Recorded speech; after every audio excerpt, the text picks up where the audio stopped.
Alright, so I found myself coming home from work and not having any energy at all to do the things that I normally would do, like cook dinner or bake.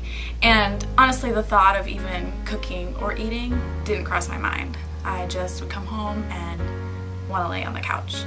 And my partner was, really confused by that, saying like, what's for dinner, or don't you want to eat? And I found myself being mean to him, like, make your own dinner. I don't care about eating. Deal with it yourself.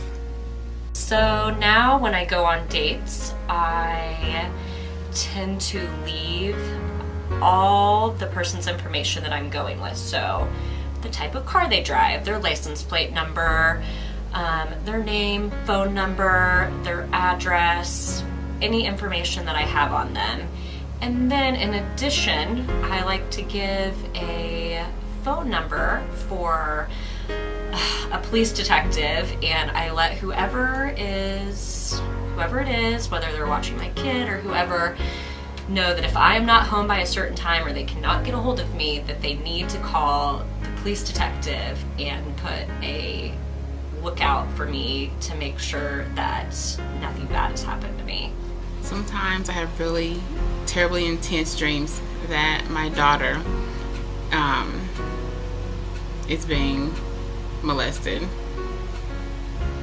They're very intense. I wake up in tears most times. It's really very, very traumatizing. Very. Every day for about 2 to 3 weeks, I would wake up in a cold sweat at 3 a.m.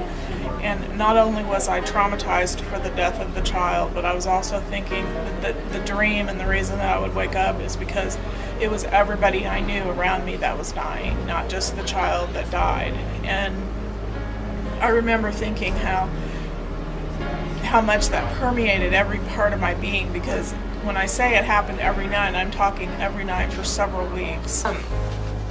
There have been a lot of child pornography images that I've seen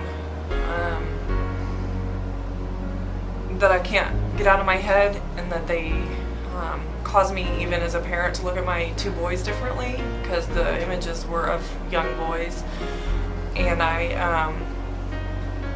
can't even look at them when they're in the bath having a good time or running around silly after they get out of the bathtub. I can't even look at them and laugh like I think most parents would, because of some of the images that I've seen.